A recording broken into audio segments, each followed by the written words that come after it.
शायद आपको नहीं पता होगा कि 1947 में $1 के बराबर $1 होता था, लेकिन आज 85 रुपए के बराबर $1 हो गया है। इतना ज्यादा क्यों भाई? इतना हम कर्ज ले लिए हैं कि इतना हमारा पैसा का वैल्यू गिर गया है। और जब हम कोई कर्ज जैसे यूके और अमेरिका से जब हम कर्ज लेते थे तो उनका एक शर्त होता था। शर्त ये होता था कि हमारे पैसे का वैल्यू गिराना होगा, तभी हम उनको कर्ज देंगे, तभी वो देते थे हमें कर्ज। इसलिए हम पैसे का वैल्यू गिराते गिराते आज 85 रुपए तक ले आए हैं। और उसीलिए उनका फायदा क्या होता था? उनका फायदा क्या होता था, जब हमें कर्ज देने की बारी आती थी तो हमें पैसे ज्यादा देने होते थे, और जब हमसे कर्ज लेने की बारी आती थी तो उनको कम पैसे देने होते थे। और जब वही पैसे हमें देना होता था तो हमें ज्यादा पैसे देने होते थे। जैसे कोई मार्केट डील हो रही है, मार्केट डील में भी उनका फायदा होता था।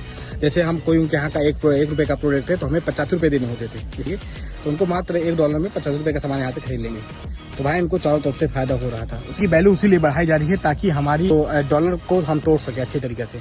उसीलिए जो हमारे यहाँ की जो सैलरी है, न्यूनतम सैलरी जैसे 12 से 15 हज़ार एक मजदूर की सैलरी होती है हमारे यहाँ, उनके यहाँ की जो मजदूर की सैलरी है उससे $1200-1500 होगी। मतलब $1000 बराबर हो रहा है, 85,000 रुपये हो रहा है उनके हमारे यहाँ से। यहाँ का आदमी जो मजदूरी करने जाएगा तो वहाँ 85,000 1 लाख रुपये बड़े आराम से कमाएगा। इसीलिए हमारी यहाँ पैसे की वैल्यू बढ़ाई जा रही है। पहले हमारे यहाँ की लाखपति बहुत लोग होते थे, आज हाँ जहाँ करोड़पति हो रहे हैं, कोई वैल्यू नहीं करोड़पति का। इसीलिए पैसे की वैल्यू बढ़ जाएगा तो डॉलर को हम तोड़ सकते हैं।